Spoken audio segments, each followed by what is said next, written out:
Welcome to Libertarian Counterpoint. I am your host, James Just. With me is Mr. John Cameron and Mr. Tyler Kuskie. And how are you doing today, John? I'm doing quite well. Right, because we are going to spend some time here talking with Tyler, so I wanted to make sure we got you in. Oh, don't worry, I'll get a word or two in. And Tyler, it has been a while since you've been here. I know, it's been so long. A lot has changed. I took a break from politics and kind of went underwater for a little bit. And then I recently started a company about a year and a half ago. So, I'm doing that and stuff. So I'm running a business. And then, I was like, I really miss being involved in politics and just being knowledgeable and knowing and being able to help people. That's my nonprofit side of me, right? Yeah. So I'm working on an event, actually, a festival. It's going to be called the NorCal Liberty Festival, right? So just a local thing, it's just a little trial and run. I'm going to test it out, see how well it works. I got a few people involved. I basically contacted a local bar up near where I live. Asked them if we can use their parking lot, if we can basically work out an event. And we're going to probably have some music out there. We're going to have some food out there. I'm trying to bring out some political people out there, some political organizations, and just pro-liberty businesses. Pro businesses. If you support liberty, that's a good marketing tactic. Tell your customers. I know for my company, majority of my customers are actually more libertarian or conservative. I've noticed this a lot. Not to say that there aren't exceptions, but I want to bring pro-liberty businesses out and advertise their business at our event and stuff. And as well as nonprofits. There's nonprofits out there. We're bringing out a bunch of different organizations. We really want them to have fun. It's free to get into our event, by the way. It's I think we open the doors around 1 o'clock, and we'll be doing it for about 4 or 5 hours. And for vendors, even the vendors, I'm giving them a steal. If you want to get a booth, I'm charging a deposit. I'm pretty much giving away these booths away for free. If you want to become a vendor, only reason I'm charging is if I give it away for free, you won't show up. So obviously we don't want to entice people with somebody who doesn't show up. But we are. So I think we're charging. I think it's like a $50 deposit or something like that. And you get the majority of that back if you actually show up and come out and promote your business or your organization or your nonprofit, or if you're running for office, or you just want to have a booth just to talk to people. You can do that. Yeah. I'm going to be out there. I'm going to have one of those. The World's Smallest Political Quiz. I'm going to have a big old sign of that, and I'm going to have people take the quiz. They can go and put the little sticker on. I don't know if you've ever seen those things. Oh, I spent 2 weeks at the state fair recently with that thing. The Freedom Advocates. Yes, yeah. yes, yeah. Yeah. So how many, may I ask, when you're at the fair, how many people lined up basically libertarian if you didn't tell them it was libertarian?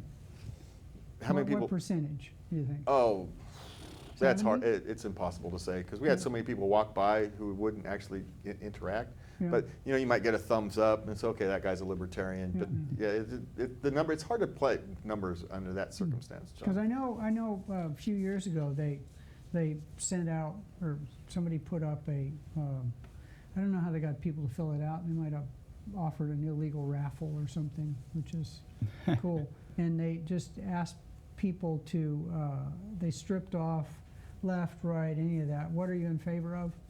And most of the populace, 70+%, ended up pretty much in what you would call the libertarian camp. When you filed the serial numbers off and it wasn't identified as libertarian. Well, what I can tell you is those who chose to take the test this year, they leaned on the upper left-hand corner. So it had the libertarian part of the pack and the progressive part. It was that section. 2 years ago when we did it, it was the other way. It was the conservative side and the libertarian side of it. Yeah, I wouldn't. So that's who's taking the test more than. I went and brought the quiz out a few weeks ago at a local bar, and it was upper right. Almost everyone there was upper right. Was that in the Placerville area? That was actually Slingshots, the bar that we're having the event at. Yeah. So, which is why right or left. Yeah. It's a very, very conservative, pro-liberty bar. So if you love freedom, you'll get along there. Obviously, if you don't drink, you don't have to go hang out in the bar. You're welcome to just go attend the event if you're not old enough, of course. You just got to buy Tyler a drink, though, if you don't. Yeah, you do have to buy me a drink. That's the only cost. It's free to get in, but you got to buy me a drink. You gotta buy. No, Well- you don't, folks. Yeah. How many drinks can you drink in a day, Tyler? That's You'd the be question. surprised. All right. So when is this event again? This is going to be on September 8th. September 8th. It's like 1 to 4 up there in Cameron Park, right? Yeah, El Dorado Hills, Cameron Park. 1 to whatever. 5, and it's going to be up over at Berks Junction. If you want to find out more information, you can go to NorCal Liberty Fest.com. All right. We can get that on the. Yeah, we'll right. we're having technical issues tonight, so we'll get that in the polished version, shall we still say. All right, so we're going to move on. We're talking honesty and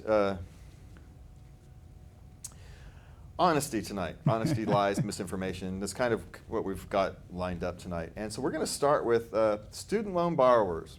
Again, Biden is out there promising student loans relief to students, and he dang well knows they're never going to pass muster. So they're promising things that they know they're It's a never going to scam. get. Yeah, it's a scam. But fortunately, most college students now don't have the critical thinking skills to figure out they're being scammed. They're just going to believe it. So that's what they're depending on. Because every time he does one of these end runs around the courts at the district level, at the circuit level, at the Supreme Court level, say, no, you can't just en masse forgive debt. It's against the law. You can't do that. You can't do that. And besides that, they're not forgiving it. What they're doing is making people who never went to college pay for the inflated costs of useless degrees of people who did go to college. So it's not forgiving anything. It's burdening the people who didn't benefit with the debt associated to the people who did benefit. If you really want free college, I mean, there are other ways, I think, about going about it without the executive power. So I'll give you an example. My college actually got sued after I graduated, and I randomly got a refund for all my money that I spent on my college back in the mail. I almost threw it away. I got a letter in the mail. I think it was like 10, 15 grand. I still owed money, of course, but I got a random check, and I was like, is this real? Is this real? You went to a private technical? Yeah, which I know the government shut down all the technical schools, but those were probably the more libertarian conservative schools because I majored in electrical engineering at ITT. None of my professors were very liberal. Almost everyone there was libertarian conservative. Was against taxes. I was blessed with all my education, and if they say education influences you politically, say my entire life, since elementary school through high school through college, I've always had like libertarian conservative teachers. I remember my economics teacher in high school made us watch John Stossel every single day. I was blessed. Like I didn't have to. I could be very influenceable for all I know, but I was blessed to have the right teachers. Now they don't teach economics in high school, so that I'm aware of. Oh well, they're mandating financial literacy in high school now. I took California is mandating financial literacy. They can't teach them math, but they're going to mandate financial literacy. Who defines financial literacy? Oh well, the politicians, of course. So they're teaching monetary. Well, yeah, they claim they're going to teach you how to balance your checkbook and do your taxes, right? Which, of course, is the one thing the government actually doesn't need to teach you. You can learn all that on YouTube. Well, and the frankly, government doesn't balance their checkbook. Well, how can they possibly teach other people how to do it? Exactly, John. Well, what's that? What was it Milton Friedman's 4 ways to spend money? Huh? So you have, what is it? In one quadrant, you have your money that you're spending on yourself. You have another quadrant, someone else's money that you're spending on yourself. And you have another quadrant, your money spending on somebody else. And then the fourth quadrant, which is someone else's money on someone else, right? So Milton Friedman's 4 ways to spend money. If you think about the logic behind it, if you buy something for yourself, you want the best value and the best price. If you're buying it for somebody else, if I'm buying you a gift, Please do. Yeah. yeah, but I'm going to buy the cheapest gift, right? I may not have the. No, met you before. You buy a good drink. I remember that. Yeah. Whereas, you know, if I'm spending, if you were buying me, so say you wanted to go buy me, you know, dinner, I'd say, hey, I want the lobster, the steak dinner, or whatever. I'm going to try to get the most value. I'm not worried about the price. I'm worried about the value. But what happens if I'm going to use his money to buy you dinner? Well, then I don't care if it's good, if it's a good dinner because I'm not eating it, and I don't care if it costs a fortune because I'm not spending money. And that's exactly what the government does: is they spend your money on you, so they're not paying attention to value, and they're not paying attention to the price of it or quality. That's a good way of thinking about it. But Uncle Milty, of course, he had the great way of thinking about lots of things. So I'm not surprised he came up with those quadrants. But, well, I want to remind people that, you know, the average college debt is only $24,000. That's less than the price of a used car these days. Yeah. And so when people talk about you're drowning in college debt, only if you drowned yourself in college debt. If you've got $125,000 in college debt, you've done that to yourself. And the people that benefit from the relief of debt the most are rich people, because they're the ones that are going after the expensive degrees. Their kids are going to, you know, graduate school and law school and medical school and all the rest of that stuff, and they're the ones that benefit the most, and they don't pay for it. So it's not quote unquote poor people that are benefiting the most. No, and I find it interesting that they go after the places like ITT because they didn't give value allegedly didn't give value to their students, but yet all these public and But universities, UC Berkeley, they're not going after. they're not going after I know, any of right? those guys. I love my college. I didn't have anything against my college. I graduated electrical engineering, went and worked at Intel for about 10 years, and then now I own my own company. So. Yeah. Yeah, it's but No, and they said that crazy. they spend all their money on marketing, and they shouldn't do that because they spend so much money on marketing. But if you look at their students can't get jobs in their field. 57% of graduates from public, quote unquote, government universities and colleges are not working in their field. So the number of people working in their field from these so-called diploma mills was actually better than public universities. Yeah. And public universities didn't spend the money on marketing; they spent it on support and staff and you know, DEI and all this other stuff. They didn't spend it on their students. The increase in administrative expense in public universities over the last 20 years has been something like 1,300%. It's just been insane. So as out of my graduating class, I think originally there was 200 people in my class. Obviously, electrical engineering, a lot of people drop out. Yeah. I think it was 8 of us that graduated from my class, Yeah. and I think I want to say I know where 5 of my colleagues all work, my fellow students, and it's either half at Apple, the other half is at Intel. Yeah. I obviously left at Intel, but you know they either went to Apple or Intel, so we all got jobs right away. Yeah. Yeah. So there's a lot of misinformation coming from the government education profits, right? We'll call them profits or something. It's not the name I was thinking, the word I was thinking of, but it's the name that came into my And head. some more. We'll use it. We'll use it. We'll use it. So talking about editing, Kamala Harris' campaign got caught the other day of editing headlines to make it look like the publishers were supporting her. And it's not the only thing. She also got a sheriff. She put on her campaign a picture of a sheriff and made it look like he was supporting her. The sheriff comes out and goes, I don't support her. She doesn't support the border. So she used the, she's misusing. Wait, Kamala Harris is lying? Kamala Harris is misusing, Kamala? Is it misrepresenting. Kamala or Kamala or Kamala? Pick your choice, John. I don't want to, I like calling people by the name they want to be called. I have heard Kamala most often. How's that? Kamala. All right. Kamala. Kamala Harris is lying? Well, I mean, come on. I'm not even disappointed. That's it's expected. Yeah. Well, anybody that paid attention to California politics when she was here, pretty much to her doing what you would call shady stuff. Yep, and I remember. That's her hallmark. That has been her hallmark from the time she first was introduced to politics. I've got to be very careful what I say on the air here. She has quite the history.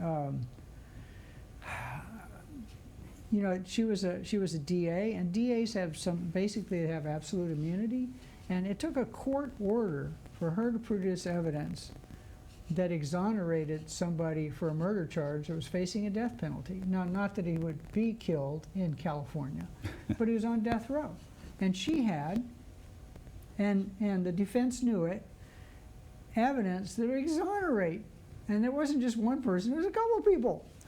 And refused to produce it until a court ordered her to produce it. And because she was a DA, she faced no consequences for doing something that you and I basically would go to prison for, which is withholding evidence for a crime. Yeah. We would get, at the very least, we would be charged with what?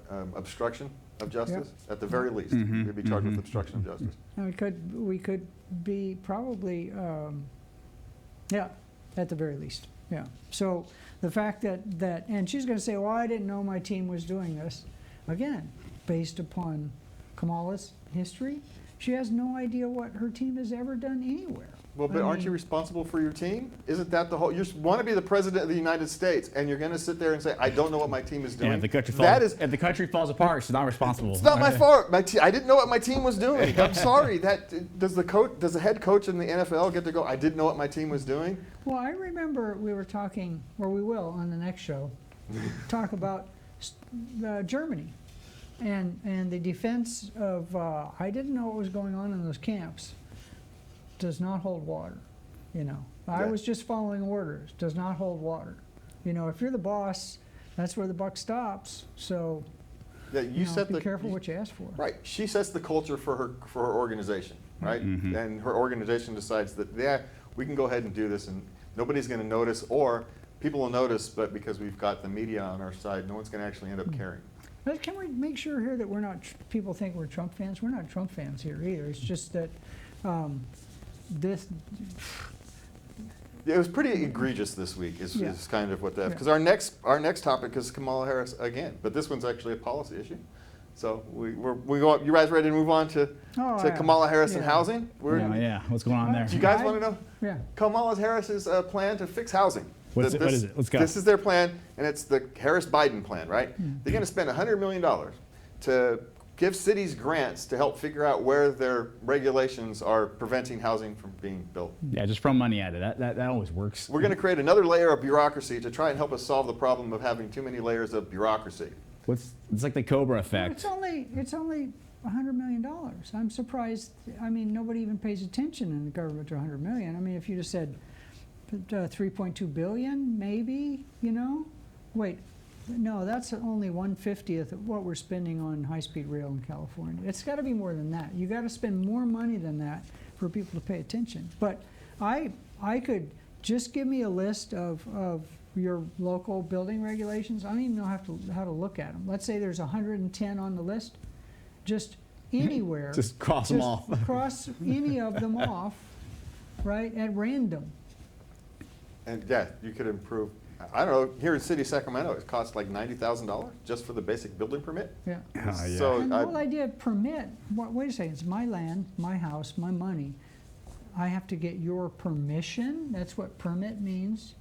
To do what I want with my money on my land. Yeah. Huh. I remember when I ran for county supervisor. That was one of my platforms was to eliminate housing permits, because almost everybody in LA County has to deal with the expensive permits and everything like that. Well, it's even more in your county. Oh yeah. Right? Oh yeah. It's like 120 or something. I can't even give you the numbers. They're so high. Yeah, And part of that goes to pay for low-cost housing. yeah. Well, the most expensive housing to build is low-cost housing, right? We all know this. I don't know if you guys ever see. I see it on TikTok all the time. All these low-cost housing owners, like business coaches that own, and they just brag about their Ferraris and their Lambos and stuff, and they're like, hey, get into low-cost housing. You can become rich within just a few short years. You get money from this grant, and you get some more money from that department, and then you take out a loan that you don't have to pay back over here, and then you pay, it's got to be union builders because it's prevailing wage on all the low-cost stuff, and then you rent out this housing that people occupy using vouchers from the government.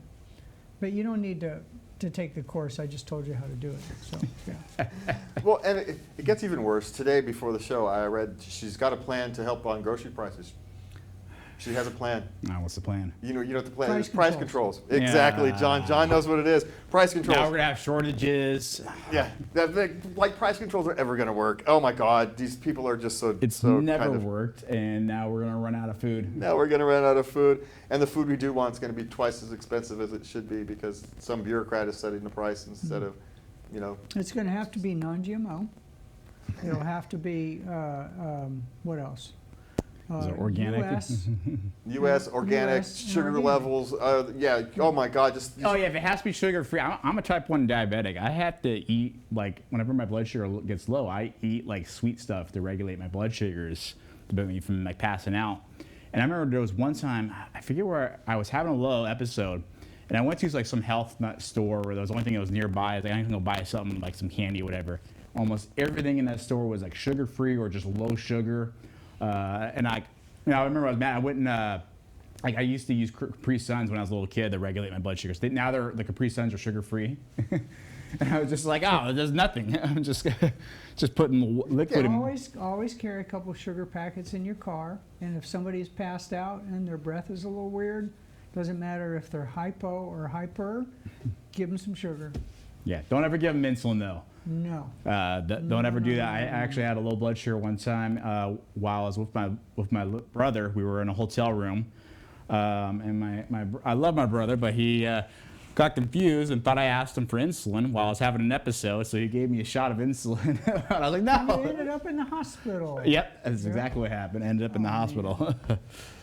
Well, this is actually a good segue to our next topic. This one's for you, John. We're teeing this one up for you. The rise of the Tee it up, completely bro. wrong expert, John. We've got a rise of the completely wrong expert, and we were paywalled out of this article, so you get to inform our Well, I was listeners. paywalled out of it too, but I got to it early enough in my free articles that they give you, which means they're tracking my IP address, of course, at this website, or else they wouldn't know it's me.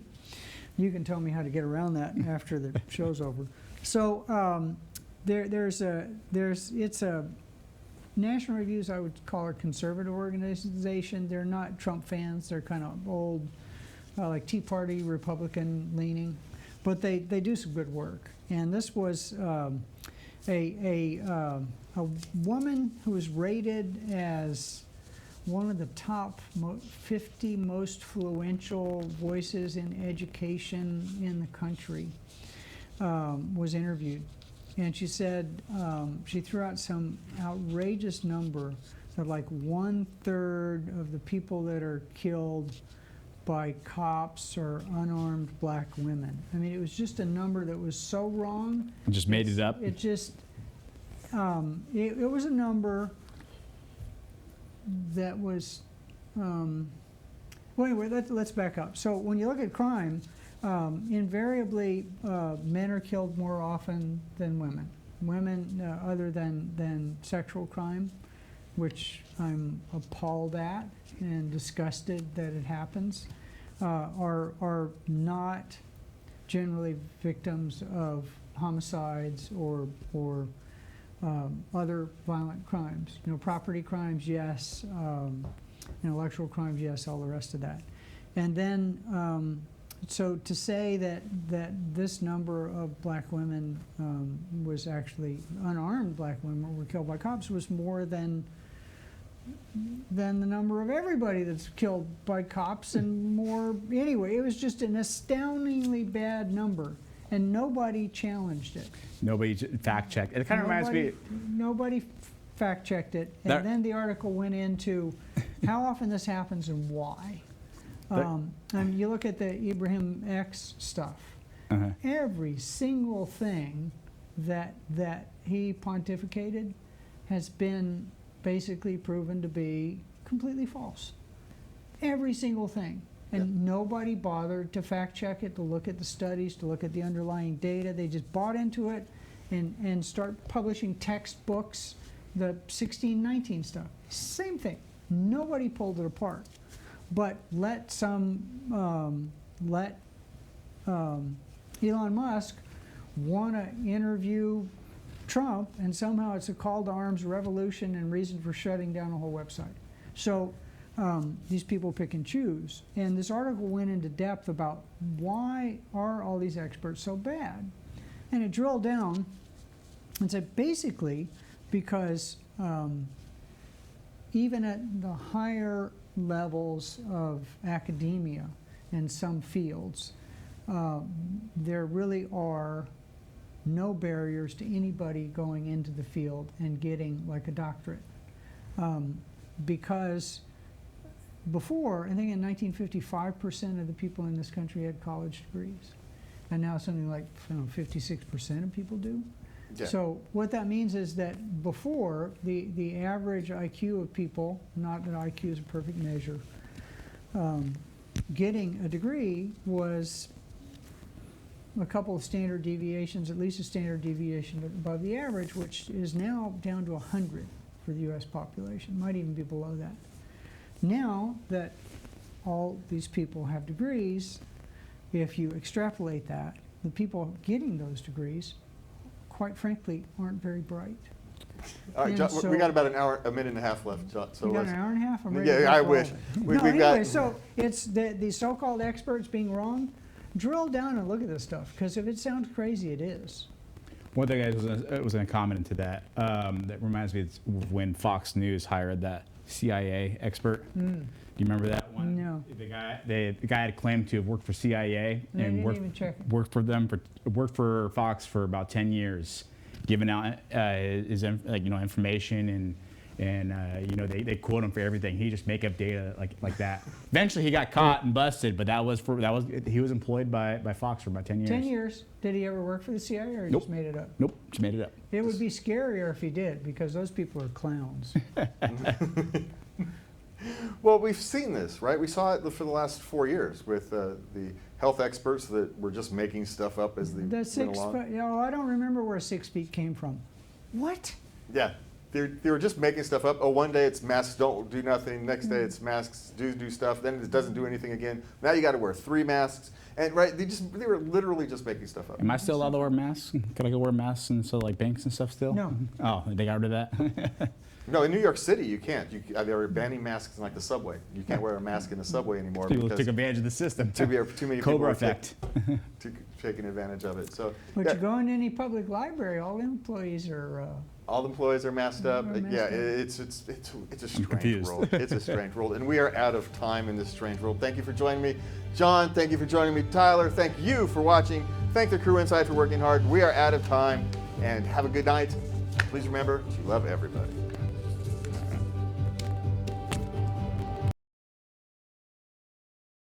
Hi, this is Richard Fields with this week's Report from the Fields. In his speech to the Libertarian National Convention, Donald Trump promised to do libertarian things if libertarians give him their vote this November. On July 31st, Trump posted on Truth Social, in all caps, of course, seniors should not pay tax on Social Security. Is this a way for Trump to appeal to libertarians? Well, let's do some arithmetic. Right now, seniors making less than $44,000 for a couple pay taxes on only 1/2 of their Social Security income. Inferentially, that's the portion of Social Security that was paid for by their employers, from which no tax was withheld. So no taxes on Social Security means no taxes on that income forever. Right now, the minority of seniors making more than $44,000 can be taxed on up to 85% of their Social Security benefits.